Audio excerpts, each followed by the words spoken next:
Good morning. মিষ্টি দিদির হেসেলে সবাইকে স্বাগত। তোমরা সবাই কেমন আছো? নিশ্চয়ই তোমরা সবাই ভালো আছো, আমিও ভালো আছি। তা পেপারে এগুলো কি দিচ্ছি বলো তো? এগুলো হচ্ছে ব্ল্যাক পেপার বা কালো গোলমরিচ, এগুলো গুঁড়ো করেছি। তো সেগুলো ঢালতে গিয়েও পড়েও গেল, যার জন্য পেপারে নিলাম যাতে না পড়ে। তা আজকে এই জিনিসটা আমার এই প্রিপারেশনটায় লাগবে। একটু আমি প্রিপারেশন করছি রাত্রে ডিনারে খাওয়ার জন্য। তো দেখো চিকেন নিয়েছি, তাতে দিয়ে দিচ্ছি হাঙ্কার দই দিয়ে। এর মধ্যে আরও একটা জিনিস দেবো, সেটা হচ্ছে নুন আর গোলমরিচ, ঝালের জন্যে মাইল্ড, দিয়ে সুন্দর করে মেখে 10 থেকে 15 মিনিট মতো আমি চাপা দিয়ে রেখে দেব। খুব সুন্দরভাবে মাখতে হবে কিন্তু মেখে। তারপরে দেখো তোমাদের দেখালাম না, একদম গোলমরিচটা গুঁড়ো করলাম, তা গুঁড়ো করে দেখো একদম সুন্দর করে মাখাবো। হাত দিয়েই মাখাচ্ছি আমি, কারণ জেনারেলি কী বলো তো, মাংস বলো মাছ বলো সব কিছু কিন্তু চামচ দিয়ে হয় না, তাই তো? তো সেই জন্যে কিন্তু আমি হাত দিয়ে সুন্দর করে মাখিয়ে নিচ্ছি। মাখিয়ে নিয়ে আমি একদম চাপা দিয়ে রাখবো। তো কার কার আমার চ্যানেল দেখতে ভালো লাগে অবশ্যই কিন্তু কমেন্টে জানিও। এমন কোনো বাধ্যবাধকতা নেই যে ভালো না লাগলেও দেখতে হবে। তো কিন্তু পাশে থাকার জন্যে আমি নিশ্চয়ই আমন্ত্রণ জানাবো। আর কি কি জিনিস লাগবে আজকে রান্নায় দেখো, দারচিনি, এলাচ, এদিকে হচ্ছে একদম চপ করে রাখা গ্রিন চিলি, অনিয়ন বা পেঁয়াজ, আদা রসুনের একটা পেস্ট, এটা হচ্ছে কসৌরি মেথিটা আমি গরম জলে ভিজিয়ে রেখেছি, আর হচ্ছে টমেটো, ক্যাপসিকাম, আর হচ্ছে পেঁয়াজ ডুমো করে কাটা, এটা হচ্ছে তোমার কাজু বাদাম বাটা। এই হচ্ছে আমার আজকের উপকরণ। এই দিয়েই হবে আজকে একটা মানে দারুণ দারুণ ইয়ামি একটা চিকেনের প্রিপারেশন, মানে ফুল মাউথ ওয়াটারিং, মানে খেলেই মুখ থেকে পুরো জল চলে আসবে। রান্নাটা কিন্তু পুরোটাই হবে হোয়াইট অয়েলে বা সাদা তেলে। তো ভালো করে কিন্তু আমি তেলটাকে গরম করে নিচ্ছি, কারণ তোমরা সবাই যারা রান্না করো তারা জানো, তেল যদি ভালো করে গরম না করা হয় তাহলে কিন্তু খুব একটা ভালো হয় না, সেই রান্নাটা একটা গন্ধ আসে। দিয়ে দিলাম গোটা এলাচ আর গোটা দারচিনি, তোমরা লবঙ্গও দিতে পারো, আমি লবঙ্গটা দিইনি, আমার বাড়িতে একটু লবঙ্গটা ঠিক পছন্দ করে না, ওই জন্য। দিয়ে দিচ্ছি কেটে রাখা পেঁয়াজ, আমি লম্বা করে কেটেছি, তোমরা এটাকে নইলে খুব ভালো চপ করেও কাটতে পারো, একদম ঝিরিঝিরি কুচি করে, তাতেও কোনো অসুবিধা নেই, যে যেভাবে পারো। তো আমি এভাবেই লম্বা করে খুব পাতলা পাতলা করে কেটেছি। বেশ ব্রাউনি ব্রাউনি কালার যখন হয়ে আসবে তখন কি করব দেখতে থাকো, ফুল ভিডিওটা কিন্তু দেখো, স্কিপ করো না।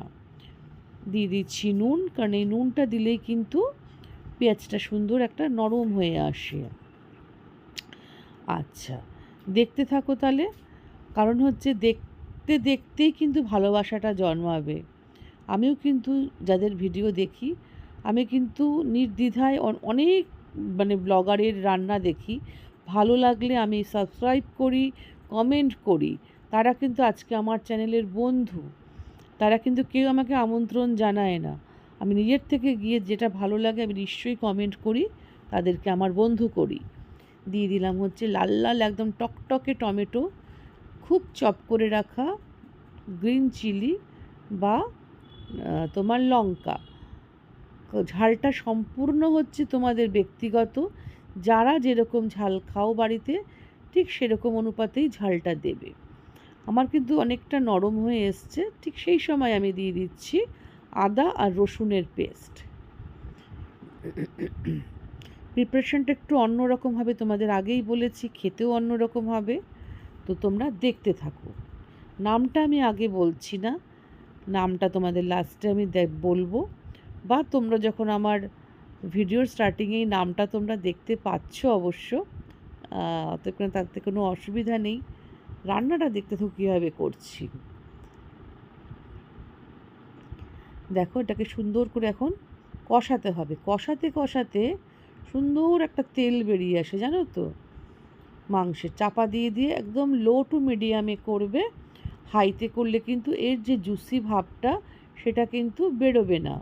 অতএব কিনা আমাদের কি করতে হবে, একদম লো টু মিডিয়ামে রেখে একদম আস্তে আস্তে করে জিনিসটাকে প্রিপেয়ার করতে হবে। আমি চাপা ঢাকা দিয়ে দিলাম। তো মাঝে মাঝে এরকম খুলে খুলে দেখো কতটা জুসি হয়ে গেছে। জুসটা তোমরা বুঝতেই পারছো যে কতটা জুসি হয়েছে। আর দেখবে পাশ দিয়ে না বেশ তেল ভেসে উঠবে, তখনই বুঝতে পারবে যে এটা অনেকটা হয়ে এসছে। দিয়ে দিচ্ছি কাজু বাদামের বাটাটা। তো দেওয়ার পরে এটা কিন্তু একটু নাড়তে হবে, কারণ যে কোনো বাদাম জাতীয় জিনিস কিন্তু না নাড়লে কড়াইয়ের নিচটা কিন্তু ধরে যাওয়ার চান্স থাকে। তো আমি হালকা হাতে আস্তে আস্তে করে নেড়ে দিচ্ছি। আলাদা একটা প্যানে কি করব, একটু ঘি নেব, নিয়ে ঘিটা হচ্ছে আমার হাতে তৈরি, কিন্তু ঘিটা এই শিশিটা কেনা হয়েছিল একবার, এক শিশি ঘি। ঘিরের শিশিটাকে আমি ফেলিনি, ওর মধ্যে আমি যখন ঘি তৈরি করি ওর মধ্যেই রাখি, তাহলে কি হয় ঘিটা আমার নষ্ট হয় না। দিয়ে দিচ্ছি মৌরি, ঘিয়ের মধ্যে মৌরি ফোড়ন দিলাম। আর কি দিচ্ছি তোমরা দেখতে থাকো। খুব ইন্টারেস্টিং রান্না, খুব সিম্পল বাট খুব ইয়াম্মি। তো সেই জন্যই বলছি যে পুরো ভিডিওটা দেখো। এদিকে আমি কিন্তু চাপা ঢাকাটা খুলে খুলেই মাঝে মাঝে নেড়ে দিচ্ছি। হলুদের ব্যবহারটা কিন্তু এখানে না করলেই নয়, একটুখানি জাস্ট সামান্য আমি দিয়েছি। আর এদিকে আমার মৌরিটাও কিন্তু সুন্দর ভাজা হয়ে গেছে, কারণ একটা সুন্দর মিষ্টি গন্ধ বেরিয়েছে। দিয়ে দিচ্ছি এর মধ্যে কিউব করে রাখা ক্যাপসিকাম, আর হচ্ছে পাপড়িগুলো ছাড়িয়ে নিয়েছি পেঁয়াজের, আর দুটো শুকনো লঙ্কা দিয়ে আমি হালকা হাতে কিন্তু এটাকে জাস্ট ওপর নিচ টস করে নিচ্ছি। আমি গ্যাসটা কিন্তু বন্ধ করে দেবো, কারণ পুড়ে গেলে কিন্তু ভালো লাগবে না। এর যে তাপমাত্রা আছে এই ফ্রাইং প্যানটার, এতেই কিন্তু আমার যে ফ্রাইটা হবে হালকা একদম মাইল্ড, মানে নরমও হবে না, কিন্তু সুন্দর একটা কালার, মাইল্ড কালার চেঞ্জ হয়েছে। এটা এর মধ্যে দিয়ে দিলাম, দিয়ে আবারও হালকা হাতে নাড়বো। নেড়ে কি করছি দেখতে থাকো। তোমাদের যদি আমার প্রিপারেশন ভালো লেগে থাকে বা মিষ্টি দিদির হেসেলের প্রিপারেশন ভালো লেগে থাকে, তাহলে অবশ্যই পাশে থাকা বেল আইকনটা আমার নতুন বন্ধুদের উদ্দেশ্যে বলবো, তারা আমার পাশে এসে তোমরা আমার একটা পাশে বেল আইকনটা প্রেস করে দেবে, তাহলে আমি যে রান্নাই করি না কেন তোমরা ফার্স্ট নোটিফিকেশান পেয়ে যাবে। তোমরা দেখতেই পেলে কোন লেভেলের দেখো তেল বলো ঘি বলো সব উঠে এসছে। আমি কিন্তু গ্যাসটা বন্ধ করে দিয়েছি, দিয়ে চাপা দিয়ে দিয়েছি। আর এই দিকে দেখো আমাদের বিল্লি রানী মাংসের গন্ধ পেয়েছে, পেয়ে তার স্টাইলটা দেখো, যেন একদম রাজকীয় ব্যাপার একটা। সুন্দর হাওয়া খাচ্ছে, বিকেলের হাওয়াটা দুলছে, বুঝতেই পারছো বড় বড় ঘাসগুলো। প্রপার কলকাতার বুকে এরকম গ্রিনারি মানে কি বলবো, লাখ টাকা দিয়েও কোটি টাকা দিয়েও পাওয়া যায় না। আমার বাড়ির সামনে এদিকটা হচ্ছে দক্ষিণ দিক, মানে সাউথ ফেস এদিকটায়, সেখানে উনি হাওয়া খাচ্ছেন আর দেখো ভাবটা দেখাচ্ছে যেন কিচ্ছু বোঝে না। যেই দেখেছে ক্যামেরা অন করেছি সঙ্গে সঙ্গে মুখটাকে ঘুরিয়ে রেখেছে। এই রকমই করে, আমি যখন মাঝে মাঝে ওর ছবি নিই বা ভিডিও করি ওরকম যেই ক্যামেরা অফ করব সঙ্গে সঙ্গে এদিকে ঘুরবে। আজকের মতো তাহলে বিদায় নিই, টাটা।